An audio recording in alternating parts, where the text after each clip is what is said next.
Hey, buddy. Hope you guys doing all right. So sorry, my phone storage got shut me down. So let me just continue on with where I was at with Oliver Anthony, because this is a very, very, very important message that I feel a lot of people are being tricked. And unfortunately, though, it's their own fault because what does the word tell us to do? To look to the fruits of the labor. That's the discernment. Like to look to see what's actually coming from these people that say that they believe in Christ and stuff. Not to mention, if you really examine the word, and there's a lesson, I forget exactly where it came from, but it's one that stuck through time and time again. I think it actually came from Joshua.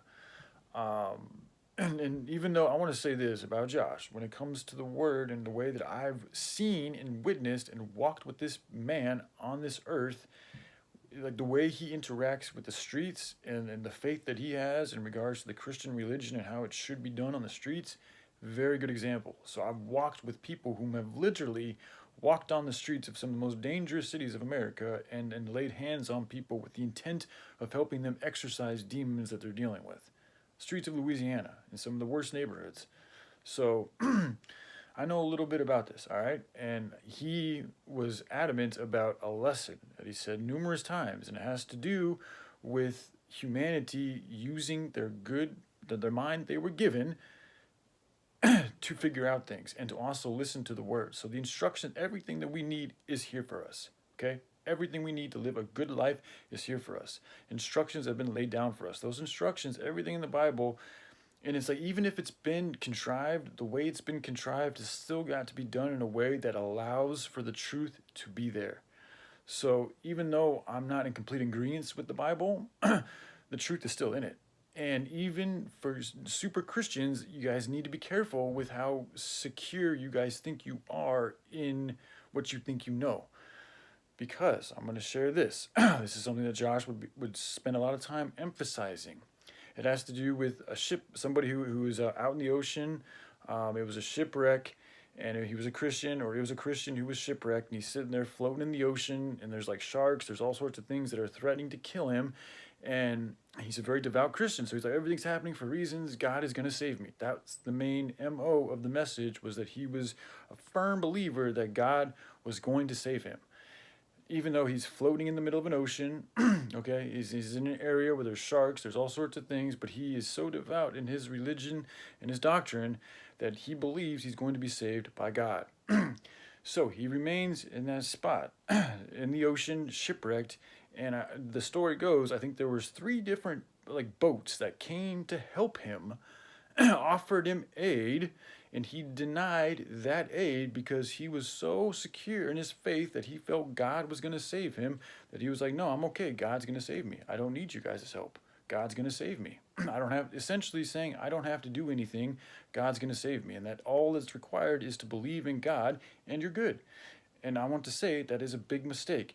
Unless you are doing everything to the T in regards to what it means to be a Christian, meaning all of our abundance should be going to helping perpetuate the word.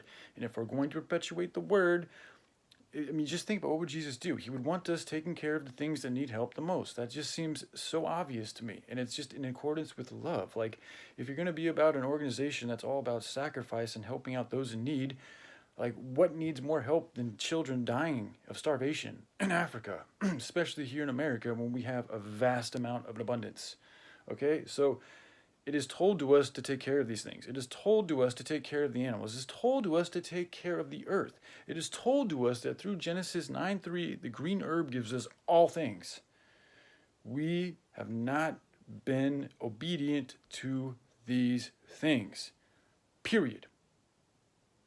And this is where it gets to be an issue, because I do not think that as long as you believe in Jesus Christ, that you're saved. I do not believe that. It's all about energy. It's all about vibration. So even if you believe in Jesus Christ, if you are still withholding an abundance, if you are still committing evil, if you are still doing bad things, those bad things are still going to have a negative reverberation on your energetic being. I think heaven and hell are a state of being. So this is why it's like, this is where people can be really foolish, because a lot of people think just because they believe in Jesus Christ, they're okay, but they're sitting in their homes not doing anything but reading the Bible and praying to themselves and hoping that they're going to be saved. And what I'm telling you, that's something very dangerous. Okay, that how is that more loving to do than to work on things to help save this world? I mean, just common sense. Just think about it. Like if what we know about love, and look at the human body, the way the human body is designed tells us what our intent is. There's reasons why our brain is designed to feel good when we help others. From that logic alone, it tells us that this body that we are in is designed to help others, because when we do so, it makes us feel good. Okay, this is the same thing that drives us to have sex. If sex didn't feel good, we wouldn't be having sex. Most likely, most people would not be having sex the way that we're having sex right fucking now. Most people are having sex, if not everybody's having sex, because it feels good, okay? Helping people feels good, okay? But this is also where sex has been used. If it's not done in the right way, it can actually perpetuate a bunch of badness, which is exactly what it has done. And again, the real nasty, real dark, dirty evils is going to mask themselves as good, getting people to believe that they are good, tricking them into following them even though their intentions are evil. And the more that these good people follow these evil intentions that are masked as good, the more they're actually becoming evil. And the proof is in people like Oliver Anthony that are so heavily embedded in their doctrine, they think that God is literally going to save them, even though they're not doing anything or much of anything to save others. Like, even just that from itself is like, don't you think children in Africa would be saved right now if there really was a God who worked in that type of a way? But they're not. But then yet you guys think you're going to be. And beyond all of that, there is no excuse for what you do unto the least among us, you do unto me. Like, that is there. Who's the least among us other than the sitters and the children starving to death? They're not being taken care of. So it's like, it really baffles me how you people are so dead set in being saved, but yet the things, the most serious and powerful parts of the Bible are being neglected. But yet these people still think they're going to be saved.